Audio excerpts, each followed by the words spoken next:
Avant de vous dévoiler le pronostic du jeudi 26 février 2026, faisons le bilan du mardi 24 février 2026.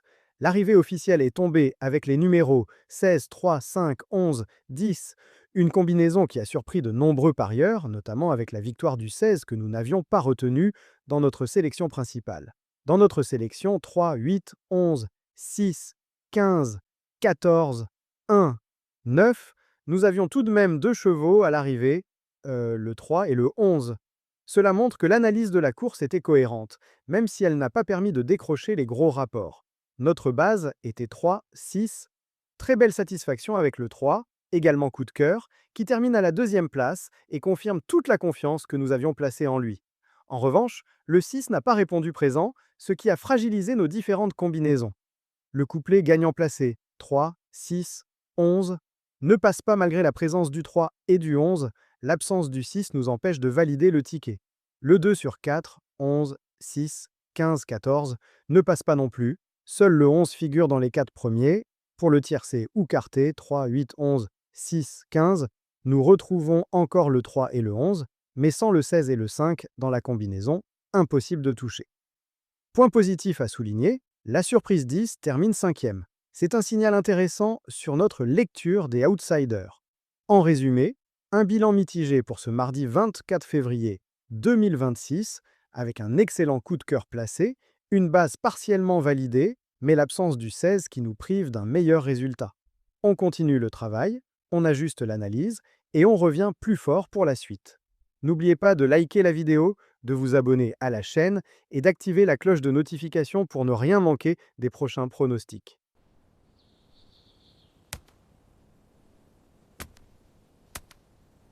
Ce jeudi 26 février 2026, nous prenons la direction d'Écagne-sur-Mer pour la Réunion 1, course 1.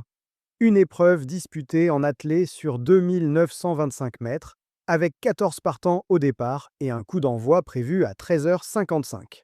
Sur cette distance de 2925 mètres, nous sommes face à une véritable course de tenue. Ici, la gestion de l'effort est primordiale. Les chevaux doivent être capables d'aller loin sans se précipiter, de bien se placer dans le peloton et surtout de garder suffisamment de ressources pour la phase finale. À Cagnes-sur-Mer, le parcours peut favoriser les chevaux réguliers, capables de soutenir un rythme constant du début à la fin. Passons maintenant à notre sélection. 7, 13, 12, 14, 2, 8, 1, 4. Une sélection construite avec logique, en tenant compte de la forme, de la distance et du profil de la course. Mon coup de cœur pour cette épreuve, c'est le 7. C'est un cheval qui semble particulièrement bien engagé dans cette course. Il possède la tenue nécessaire pour les 2925 mètres et semble capable de jouer les tout premiers rôles. Je le sens prêt à réaliser une grande performance. Mes bases sont le 7 et le 13, deux chevaux solides sur le papier, le 7 pour sa régularité et sa capacité à aller au bout de son effort, et le 13 pour sa constance et son sérieux dans ce type de parcours. Avec ces deux bases, nous construisons l'essentiel de nos combinaisons. Du côté du regret, j'ai retenu le 3. C'est le cheval qui pourrait venir troubler les cartes. Il ne fait pas partie de notre sélection principale, mais il a les moyens de s'immiscer à l'arrivée si le déroulement de course lui est favorable. Attention à lui. Pour le couplet gagnant placé, nous proposons 7, 13, 14. Une combinaison cohérente. Le 7 et le 13 constituent nos points d'appui principaux, et le 14 vient en complément pour sécuriser une belle arrivée. Si la logique est respectée, ce couplet peut permettre de passer à la caisse. Concernant le 2 sur 4, nous jouons 7, 13, 12, 1, une formule intéressante pour couvrir plusieurs scénarios possibles. Le 12 a des arguments pour bien faire et le 1 peut profiter d'un bon parcours pour accrocher une place. Cette combinaison offre une belle chance de voir au moins deux chevaux parmi les 4 premiers. Pour le tiercé ou quarté, notre sélection est 7, 13, 12, 1, 14.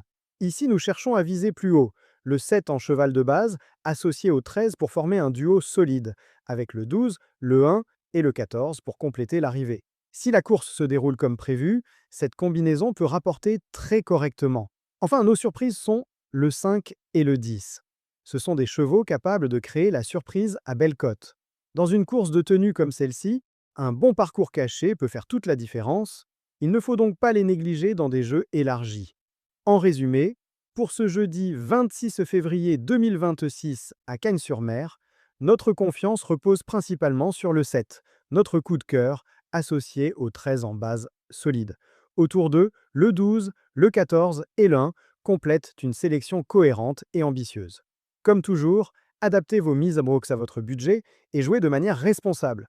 N'oubliez pas de liker, de vous abonner et d'activer la cloche de notification pour ne rien manquer de nos prochaines analyses et pronostics sur PMU Vision Pro. Bonne chance à tous et rendez-vous après la course pour le bilan.